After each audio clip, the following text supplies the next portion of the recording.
So now here we are back for part 2.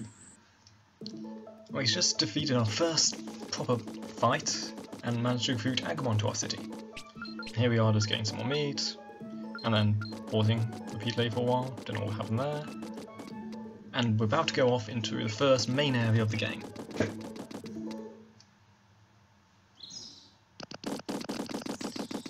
And as you see, they're like little Digimon like running around all the time. And these are the ones you can't recruit. I mean, if you don't actually know which ones you can and can't recruit, you basically just have to go walk up to them and see if they fight you or not. And if they do, like this one, then normally you can't recruit them. And when you beat them, you get some money, and they occasionally drop items.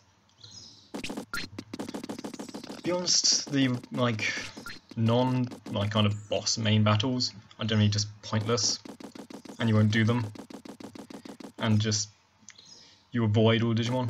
In fact, avoiding all the Digimon running around becomes quite a skill in this game, especially near the end where they're all incredibly over-leveled compared to you and kill you in one shot. And here we are having our next major battle. And we seem to have found a flower, but it's not a flower, it's in fact... Anyway, now, a Palmon. I don't think it actually says. Okay, it doesn't. And so here's the first kind of difficult fight we get into. The Agumon fight is incredibly easy, but this one is much harder. Partly because, well, here we're doing quite well at the moment, but in a minute you'll see how it all goes south. And yeah, she just took off nearly half her health in one hit. And this is what happens, is that a lot of the, even early bosses have ridiculous attacks that can take off most of your health. And ones that have, like, area effect and can hit you from anywhere, like this one. This one can hit multiple enemies at once, and now we're poisoned. So yeah, there are status effects in this game. I think there's poison, which is this one here, which slows your Digimon down and also causes damage over time. There's there's a stun, which is incredibly annoying, which just means you're basically vulnerable for however long you're stunned, and there I go, deciding to attack, and we have my finisher while she's attacking, so you get cancelled out. And what else there's... And as you see, the main way of winning a lot of the battles is just spamming healing items and hoping you can heal them before they die. And this is another part of the battles that happens a lot, is them staring at each other for ages and ages. And we finally win. And look, we still have 650 health left, yay! And most of the bosses drop chips, which basically increase that stat permanently. And these are quite rare items, so I generally don't use them very often, but in this playthrough I just, in general, just gave them to my Digimon as soon as I got them, I think. Okay, obviously not. Basically, you raise the stat by, I think, 500 or 50, depending on the stat, permanently, so...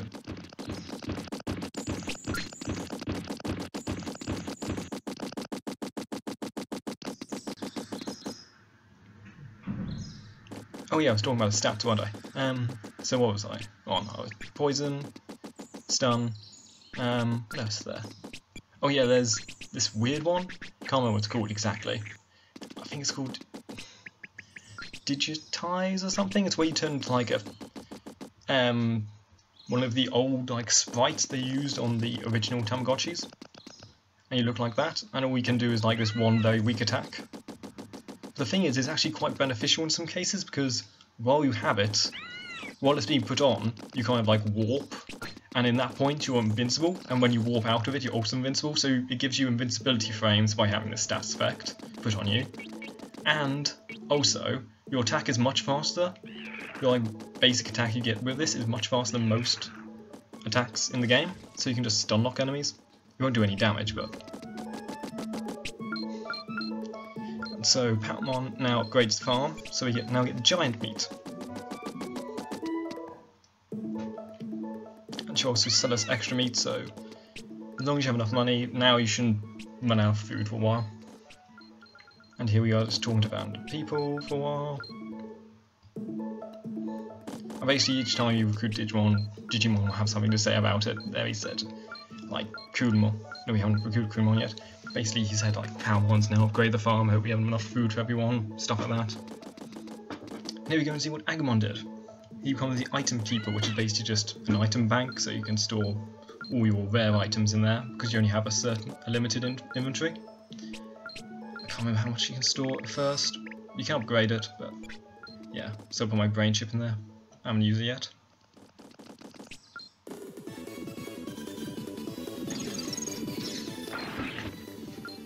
I do get into quite a few more random battles than I normally would, just to like show off the fighting really.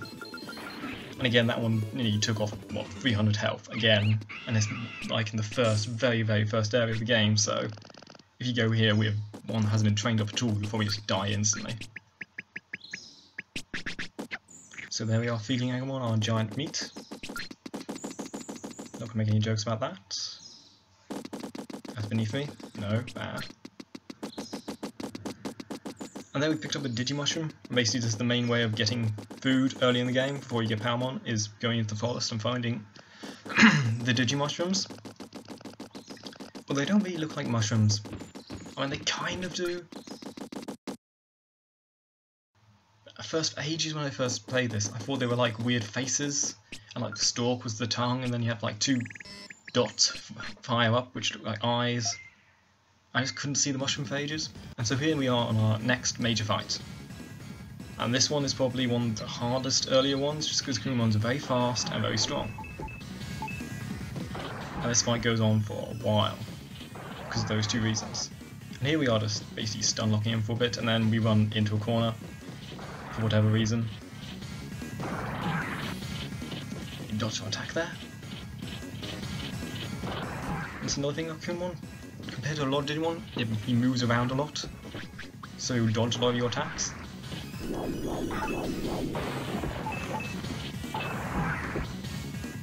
I've only seen his worst ones yet. He has like this poison attack, which does incredible amount of damage. Luckily, he only uses it very rarely.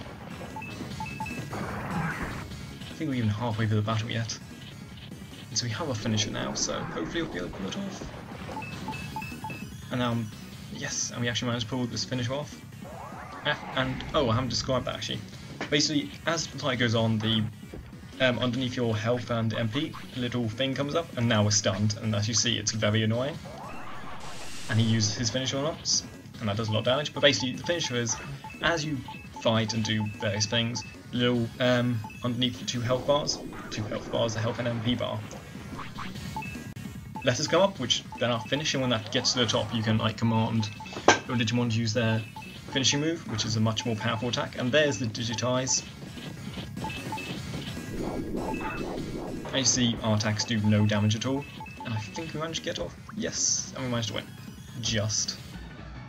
But anyway, and when it's full, you can command your Digimon to use it, and then the other Digimon that you're attacking is kept still for the whole time while you're using it, so it's a guaranteed hit as long as they haven't used a move before just as you've used it, or one that has delayed attack and does a lot more damage, and you press the side buttons to charge it up and stuff.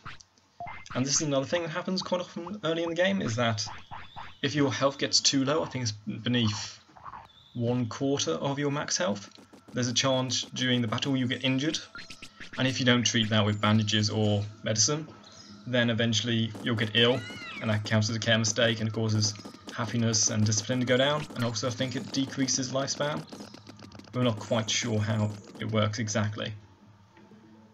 And the injuries can be a massive problem, especially early in the game, where you don't have access to any medicine apart from the stuff you're given at the very beginning. So you have possibly, like, 3 items to cure injury or illness early in the game. And if you want to have those, if your Digimon then gets injured, you're basically screwed until you can find more items, which take a while to get, and mostly need a champion level Digimon. And basically what Agumon does in the city, he eats some of the weeds, and this opens up like a shortcut. Oh, and here is my training montage. So yeah, basically taking out all the training now. I'm just going to stick this in whenever I have a long series of just training. So if you just see a massive jump in stats, this is probably what's happened.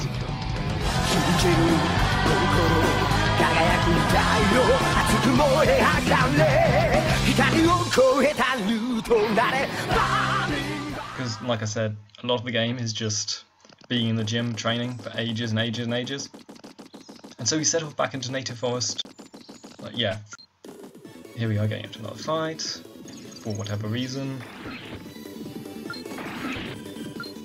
I mean, sometimes fights are important because they let you get money. They're the main way of getting money, which is quite important, especially to buy when you've got an items shop, so you can buy all the healing items and stuff. And also fighting these ones are quite good because they quite often drop the small recoveries, so healing items. And so what I've been doing here, you might have noticed, I've just sped up most of the footage where we're just running around. I might in the later on speed up a bit more because there is a lot of running around and it gets quite tiresome. Also, for some Digimon to Digivolve, they need to fight a certain amount of battles, or at least it helps if they fight a certain number of battles. So I think for like some of the ultimates, you have to fight 30 or 40 battles to be able to get them. And quite often this is just not practical, so some of them are very difficult to get. I mean, we'll get into ultimates later after we've got champion, but the main way it works is that you have baby in training, rookie, champion. And then ultimate is not guaranteed, so quite often what you do is you'll get to a champion and then they'll die before they get to ultimate. And you need ridiculously high stats to get ultimates, like quite often has to be like 5,000 in a couple of stats, like 3,000 in the other.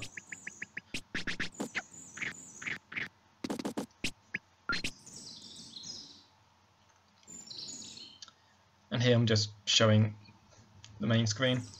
Oh, and you might see that thing that says special there. That's basically what type of moves your Digimon can use. So as we see here, we can use all the moves that are highlighted, the boxes. Those are the ones we can learn and use eventually. And so when your Digimon dies, it can keep its moves over to the next generation. So as you go on through generations, you'll gather more and more moves. And this also helps in Digivolving to certain Digimon and stuff. And also, of course, when you're using in combat. Because at the moment, the only one we have is Spitfire, which is quite... I mean, it's an okay move at the beginning, because it's very fast, so you can just stun lock stuff. But it's not very powerful. I mean, later we learn some more. I think we also have Sonic Jab as well, which is like same as Spitfire. It's another really weak beginning attack, apart from it's not ranged, so not quite as good.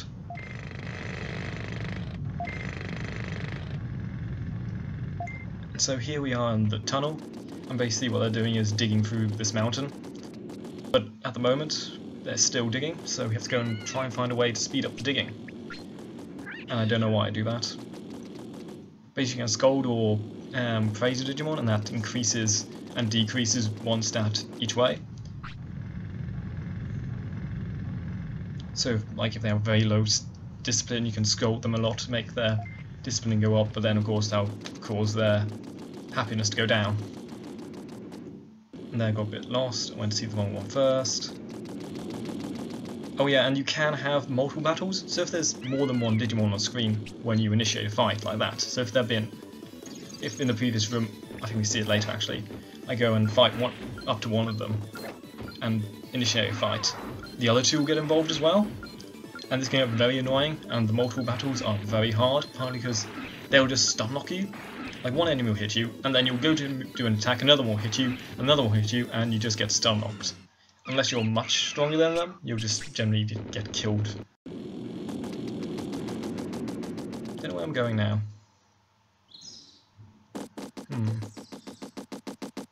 Oh yeah, wait. I'm waiting for Evolving Champion before moving on this bit.